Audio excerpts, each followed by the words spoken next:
옛날 어느 마을에 풍차방앗간이 있었어요. 그 풍차방앗간에는 늙은 당나귀 한 마리가 있었어요. 그 당나귀는 날마다 무거운 자루를 나르는 일을 했어요. 그런데 나이가 들자 무거운 짐을 나르는 것이 매우 힘들어졌어요. 그러는 당나귀를 보고 주인은 야단을 쳤어요. 빨리 걸어. 날이 저문단 말이야. 당나귀는 야단을 맞으면서 겨우 하루의 일을 마치고 풍차방앗간으로 돌아왔습니다. 아, 배고파. 당나귀는 저녁밥을 먹기 위해 여물통이 있는 곳으로 가보았지만 여물통은 텅 비어 있었어요. 당나귀는 주인이 여물을 넣어줄 때까지 기다렸어요. 그런데 주인은 먹이는 주지 않고 당나귀를 내몰았습니다. 이 쓸모없는 늙은 당나귀야. 너에게 먹일 여물은 없어. 냉큼 어디로든 가버려. 당나귀는 그동안 하루도 쉬지 않고 일하였지만 나이가 들어 일을 못하게 되자 쫓겨나고 말았어요. 참 매정하구나. 실컷 뿌려먹고는 나이가 들었다고 쫓아내버리다니. 당나귀는 풍차방앗간을 떠나 정처 없이 터벅터벅 걷다가 좋은 생각이 떠올랐어요. 그래, 브레멘에 가서 음악가가 되어야지. 당나귀는 음악가가 된다는 생각에 기분이 좋아졌어요.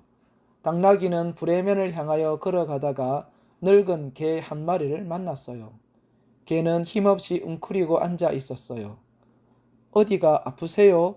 당나귀가 묻자 개가 대답했어요. 아니요. 너무 늙어 사냥개로 쓸모가 없어지자 주인으로부터 버림을 받았어요. 개는 잠시 말을 멈추었다가 계속해서 이야기했어요. 내가 이래봬도 젊었을 때에는 여우 사냥에서 최고로 알아주는 개였어요.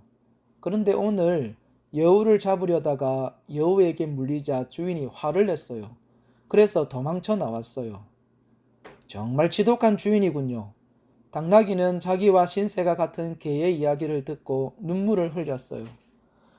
늙는다는 것은 슬픈 일이야. 쓸모가 없어지면 버림을 받지. 당나귀와 개는 서로를 위로했어요. 나도 당신과 함께 브레멘으로 가서 악단에서 일하고 싶어요. 개는 그렇게 말하고는 함께 걷기 시작하였습니다. 얼마쯤 가다 보니 고양이가 맥없이 앉아 있는 것이 보였어요. 고양이님, 무슨 일이 있나요? 야옹. 고양이는 슬프게 울며 이야기를 시작했어요. 저는 예전에 마을에서 쥐를 가장 잘 잡는 고양이였어요. 그런데 나이가 들어 쥐를 잡을 수 없게 되자 주인이 집에서 쫓아냈어요. 사람들이란 정말 제멋대로야. 귀여워하다가도 필요가 없어지면 내쫓아버리니. 당나귀와 개는 화가 나서 말했어요. 나도 당신들과 함께 가면 안 될까요? 당나귀와 개는 고양이도 함께 데리고 가기로 했어요. 브레멘을 향해 얼마쯤 걸어가자 늙은 닭이 시간을 알리고 있었어요. 꼭 끼요. 날이 밝았어요. 닭님, 이제 곧 저녁때가 되는데 어떻게 된 거예요? 당나귀의 말에 닭은 힘없이 말했어요. 예, 나는 젊었을 때에는 가장 일찍 일어나서 시간을 알리는 부지런 닭이었어요. 그런데 나이가 드니까 아무리 노력해도 제때의 시간을 알리는 것이 힘들어지더군요. 고양이가 다정하게 물었어요. 그래서 주인에게 쫓겨났군요. 쫓겨나는 편이 오히려 나아요. 안 그러면 수프에 국물을 만드는 데 쓰였을 거예요. 닭의 이야기를 들은 당나귀와 개와 고양이는 모두 눈물을 흘렸어요. 사람들은 다 제멋대로야. 쓸모가 있을 때에는 아침부터 밤까지 일을 시키고 일을 못하게 되면 버리고 마니. 당나귀와 개와 고양이는 닭에게 브레멘으로 가는 사연을 이야기했어요. 그러자 닭도 맞장구를 치며 나섰어요. 저쪽으로 가면 브레멘이 나와요. 우리 브레멘으로 함께 가요. 당나귀와 개와 고양이와 닭은 브레멘을 향하여 걷기 시작했어요. 어느새 밤이 되었습니다. 숲속에 도착한 4마리 동물은 큰 나무에서 쉬기로 했어요. 그런데 나무 위에 올라간 닭이 숲속에서 새어 나오는 불빛을 발견하고 소리를 쳤어요. 꼭 끼요! 모두 일어나요! 숲속에 불빛이 보여요. 저기에 가면 먹을 것이 있을지도 몰라요. 굶주린 4마리의 동물은 불빛을 향해서 달리기 시작했어요. 그 불빛을 따라가니 오두막집이 하나 나왔습니다. 안에서 맛있는 냄새가 풍겨 나왔어요. 킁킁, 맛있는 냄새가 난다. 야옹, 안을 들여다보자. 고양이는 개의 등에 올라타고 닭은 창틀로 날아올라 안을 들여다보았어요.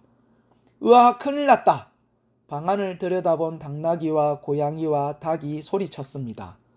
오두막집 안에는 무시무시한 도둑대가 훔쳐온 돈을 세면서 음식을 먹고 있었어요. 맛있어 보이는데 우리도 먹을 수 없을까? 고양이가 중얼거리자 당나귀가 말했어요. 내게 좋은 생각이 있어. 당나귀의 말에 모두 귀를 기울였어요. 그러자 당나귀가 도둑들에게 들리지 않게 소곤소곤 이야기를 했어요. 당나귀의 말에 따라 작전이 시작되었습니다. 먼저 당나귀 등에 개가 올라탔어요. 영차! 다음에는 개의 등에 고양이가 올라서고 고양이의 등에 닭이 올라탔습니다. 모두들 올라타자 당나귀가 신호를 보냈어요. 개, 고양이, 닭은 당나귀의 신호에 맞춰 한꺼번에 소리를 질렀어요. 힝, 멍멍, 야옹, 꼬끼요. 술을 마시고 얼큰하게 취한 도둑들은 그 소리에 깜짝 놀랐어요. 으악, 도깨비 소리다! 도둑들이 놀라고 있는 사이에 당나귀, 개, 고양이, 닭이 소리를 지르면서 집 안으로 뛰어 들어갔어요. 힝, 멍멍, 야옹, 꼬끼요. 으악, 얼굴이 4개에다가 눈이 8개나 되는 도깨비다. 도둑들은 허둥지둥 도망쳤어요. 도둑들이 사라지자 모두들 뛸 듯이 기뻤어요. 와, 당나귀님의 작전이 대성공이었어. 이제 맛있는 음식은 우리들 차지야. 자, 어서 먹읍시다. 상위에는 맛있는 음식들이 잔뜩 놓여 있었어요. 모두 오랜만에 맛있는 음식을 먹으며 즐거워했어요. 당나귀님의 작전 덕분에 배부르게 먹었어요. 고맙습니다. 모두가 힘을 합친 덕분이죠. 친구들의 칭찬에 당나귀는 의젓하게 말했어요. 배가 부른 당나귀와 개와 고양이와 닭은 각자 편한 잠자리를 찾아 잠이 들었어요. 한편 허둥지둥 도망쳐 나온 도둑들은 오두막집 근처 나무 밑에서 숨을 몰아쉬었어요. 그러다 갑자기 두목이 소리쳤습니다. 이 바보 같은 놈들아! 너희들이 도망치니까 나도 얼떨결에 따라 나왔지만 도깨비를 무서워하다니. 이것은 우리에게 창피한 일이야. 다시 가서 살피고 와. 가장 먼저 도망친 두목이 오히려 부하들을 야단쳤어요. 두목은 두고 나온 돈이 아까워서 부하를 보내 오두막집 안을 살피게 했어요. 어쩔 수 없이 부하는 부들부들 떨면서 오두막집으로 들어갔어요. 하지만 캄캄해서 아무것도 보이지 않았어요. 아궁이에서 타다 남은 불씨를 본 부하는 성냥을 꺼냈어요. 그런데 불씨인 줄 알았던 것은 아궁이 안에서 잠을 자려던 고양이의 눈이었습니다. 아무것도 모르는 부하는 고양이의 눈에 성냥을 댔어요. 야옹! 성냥을 들이대자 고양이는 부하의 얼굴로 달려들어 발톱으로 얼굴을 마구 핥기었어요. 으악, 사람 살려! 마녀다! 마녀가 나를 죽이려고 해! 고양이를 무서운 마녀라고 생각한 부하는 허겁지겁 도망을 쳤어요. 부하는 오두막집에서 뛰쳐나오다가 이번에는 문 앞에서 자고 있는 개를 걷어차고 말았어요. 으르렁! 멍멍! 멍멍! 화가 난 개는 부하의 다리를 물었어요. 아이고, 이번에는 칼로 찌르는구나! 사람 살려! 부하는 칼을 든 사람이 자기를 찔렀다고 생각하고는 서둘러 오두막집을 뛰쳐나왔어요. 그런데 문 밖으로 나오던 부하는 집더미 위에서 잠을 자고 있던 당나귀에 걸려 넘어지고 말았어요. 자다가 깬 당나귀는 뒷발로 부하를 힘껏 걷어찼어요. 으악, 이번에는 괴물이다! 사람 살려! 부하는 괴물에게 당하자 너무 무서워서 있는 힘을 다해 달아났습니다. 바로 그때 지붕 위에서 자고 있던 닭이 부하의 비명소리에 잠을 깼어요. 꼬끼요! 이래도 덤빌 테냐? 닭은 부리로 도둑의 머리를 콕콕 쪼았습니다. 부하는 정신없이 두목이 있는 곳으로 도망쳤어요. 두목님, 저 집에는 마녀와 괴물이 살고 있어요. 그 말에 도둑들은 덜컥 겁이 났습니다. 이크, 모두 도망가자! 도둑들은 멀리 도망치고 말았어요. 이 모습을 보고 있던 당나귀와 개와 고양이와 닭은 몹시 기뻐했어요. 도둑들이 음식과 돈을 두고 갔으니 앞으로는 아무런 걱정이 없어요. 여기가 바로 우리들이 행복하게 살 수 있는 브레멘이네요. 모두들 사이좋게 지냅시다. 네 마리의 동물은 오두막집에 있던 악기로 행복의 음악을 연주하였습니다.